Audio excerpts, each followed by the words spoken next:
Bienvenue au bulletin d'information à Top News. Bonjour à tous. Au sommaire. L'armée syrienne reprend le contrôle d'une base aérienne. Al-Manar. Nouvelle avancée du Hezbollah et de l'armée syrienne dans le Kalamoun. 80% des Yéménites affectés par la guerre appellent à un cessez-le-feu. Le Pentagone réclame l'arrêt de la construction d'îles en mer de Chine méridionale. Voici les détails. L'armée arabe syrienne et ses alliés ont repris le contrôle d'une importante base aérienne dans le sud de la Syrie, dont certaines parties étaient occupées depuis 2 jours par les rebelles, rapporte l'Observatoire syrien des droits de l'homme, vendredi.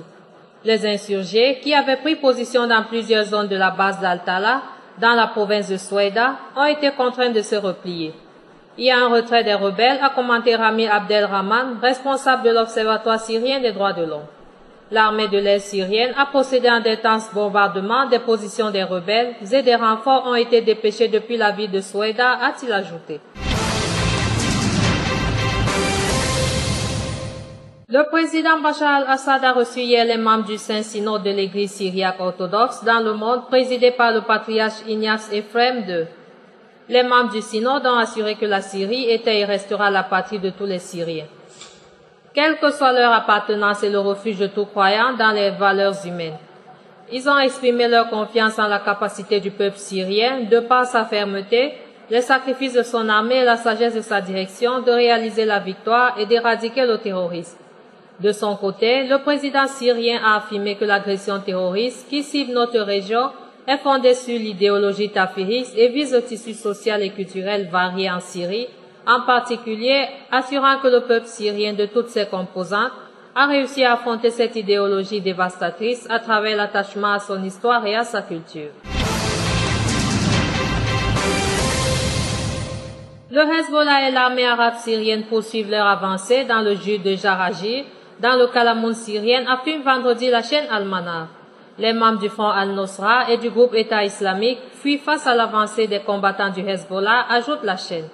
Mercredi, Al-Manar affirmait que l'armée syrienne et le Hezbollah ont pris le contrôle des secteurs de Tasma et de Wadi el-Hamar dans le jus de Jarajir. Selon la chaîne, plusieurs dizaines de combattants du Front Al-Nosra auraient été tués lors des combats dans cette région.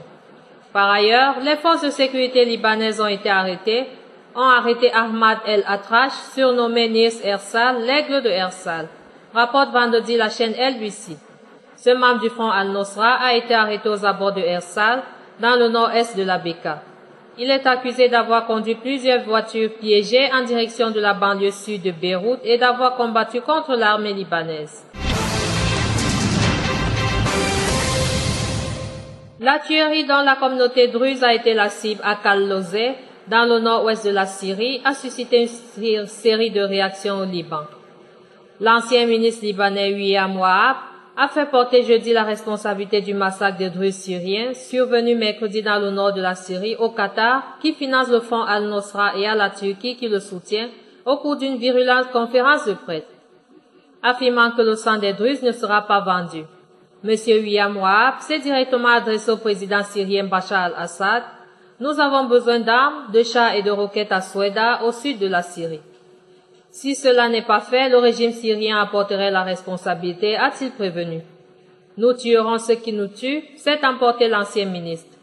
M. Wahab a par ailleurs affirmé que seul l'axe de la résistance irano-syrienne protège les Druzes, prenant ainsi le contre-pied du leader druze Walid Jumblat, qui a tenté de calmer le jeu, sollicitant l'opposition syrienne pour œuvrer à garantir la sécurité des Druzes de Syrie.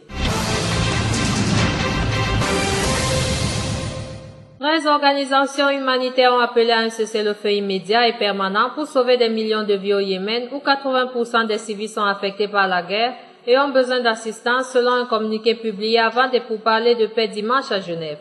Le conflit qui a connu une nette escalade en masse avec l'intervention de l'aviation saoudienne touche 20 millions de personnes au Yémen, estiment les 13 associations impliquées dans ce pays.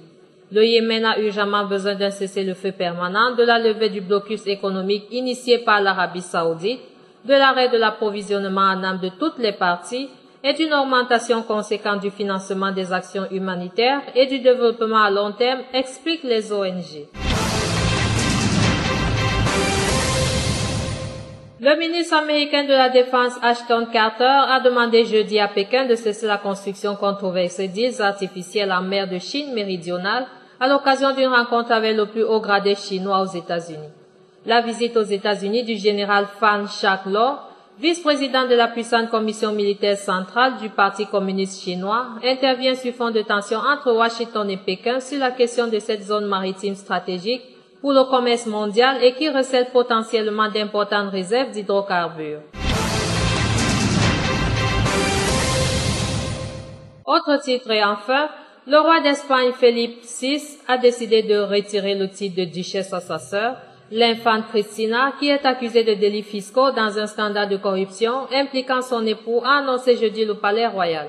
Le bulletin officiel de l'État publiera demain un décret royal par lequel Sa Majesté le roi révoque l'usage du titre de duchesse Palma de Majorque par son Altesse royale l'infante Cristina, a annoncé le palais dans un communiqué.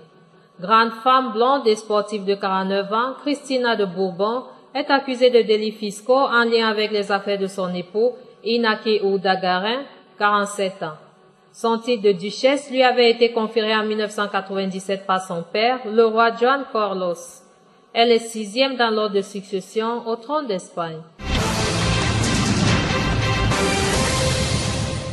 Merci à vous qui nous suivez de Beyrouth et partout ailleurs. Bulletin présenté par Anna et Camille.